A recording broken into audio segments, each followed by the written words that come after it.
دوستو السلام علیکم۔ میری کتاب ہے من کی دنیا کی جیت، اس سے ایک اقتباس پیش کر رہا ہوں جس کا عنوان ہے ماں۔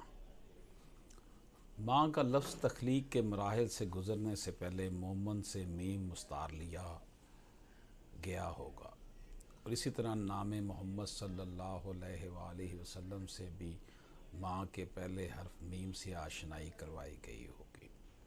لفظ محمد صلی اللہ علیہ وآلہ وسلم کے میم کے فیضان سے ماں کے لفظ کو ملی ایسی توقیر کہ جنت اس کے قدموں تلے رکھ دی گئی۔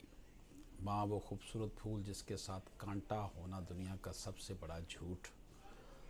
ماں وہ ہستی کہ جس کی عزت و ناموس کی خاطر فطرت لوح محفوظ پہ لکھی قسمت کو بھی بدل دیتی ہے۔ ماں وہ ممتا کہ جس کے سامنے دنیا کے کیسر و کسرہ اور تارا کی طاقت ہیج۔ ماں وہ خوشبو کے کائنات کی ہر خوشبو اس کی خوشبو کے زیر اثر۔ ماں وہ ہستی جو کہ نبیوں، پیغمبروں، ولیوں، دانشوروں کے لیے وہ سرمایہ افتخار کہ اس کی دعا رب رد نہیں کرتا۔ ماں خالق کے وجود کے اظہار کے لیے حضرت انسان سوائے حضرت آدم علیہ السلام کو جنم دینے والی ہستی۔